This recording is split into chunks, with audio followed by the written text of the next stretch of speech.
Hey, what's going on, y'all? It's your boy theseandelo, and today I'm going over a couple tips and tricks that'll help you succeed in your real estate video shoot. Remember, like, comment, and subscribe.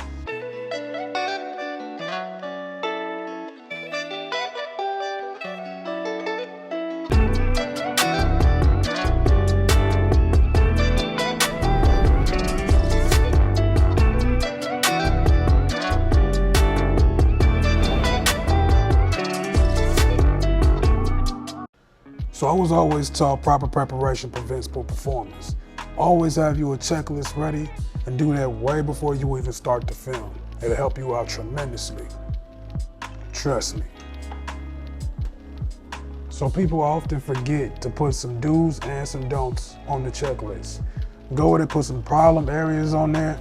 That way you're at least prepared for some extras that you might have to bring on your shoot.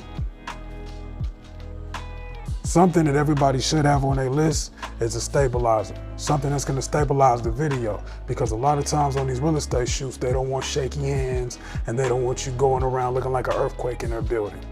So what I would do is I would put aside a couple $100 if you ain't got it yet and invest in me something very good to stabilize my camera, or at least invest in a camera that has a good stabilization option.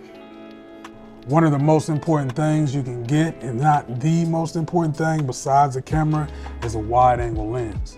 Just make sure that the lens is not spherical. What that means is on the outer edges, they'll start circling and distorting some of the images that you get. So make sure that you have a wide angle lens. It's not gonna distort. Make the place look all bubbly. You know what I'm saying? You don't want bubbles as a houses. You want straight lines, wide areas, clean. You know what I'm talking about? So in this sample real estate video that I'm gonna show, I actually did it at my buddy's house. He has a beautiful $1 million home, so I know the layout.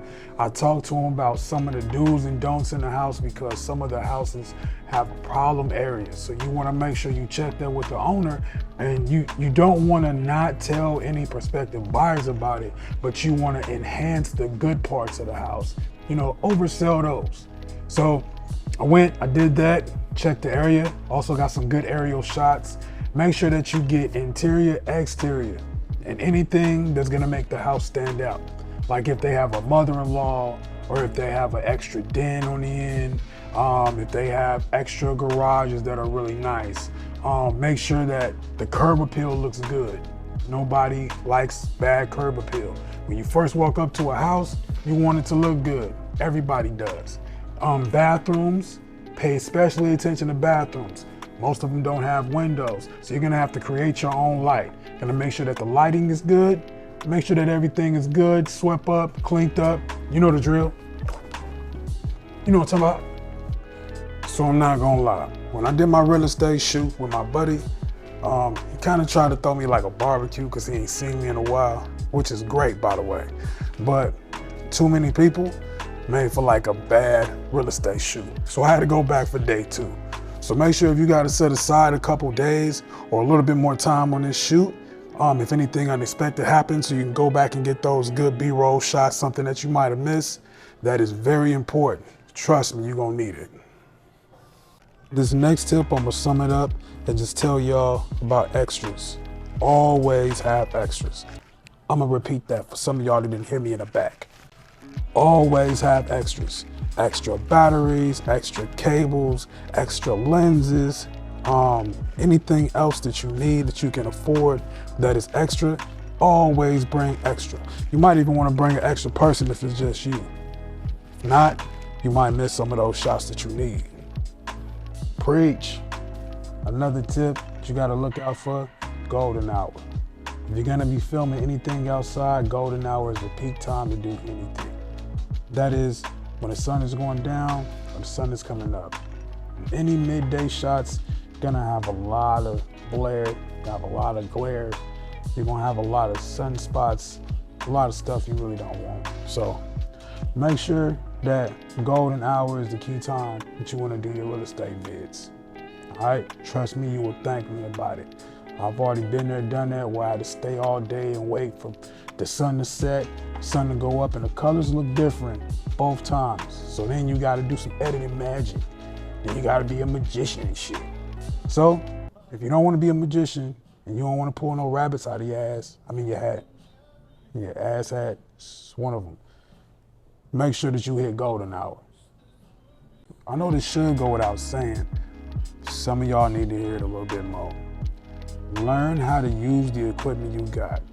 Even though I'm saying to get a stabilizer and have all this other extra equipment, everybody can't start like that.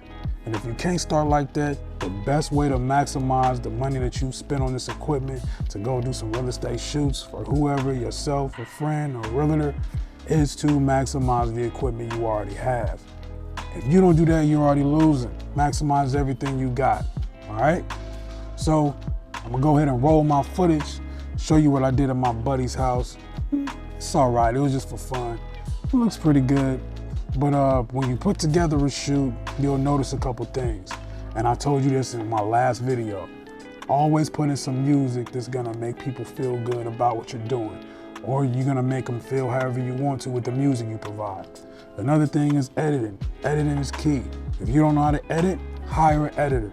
Might take you a couple $100 or another $100, but it'll be all right in the long run. Those little nuances will help you out if you're trying to stand up or stand out rather in the game of anything. You know what I'm saying? So put your heart into it. Stop faking and fronting. Do it all the way. You know what I'm saying? So check it out. Let me know what y'all think. Like, comment, subscribe, share if you want. But let me know definitely in the comments if this helped you out some. Or let me know if you just like the vid and you like the content to keep it going. Appreciate it. Already. Till next time.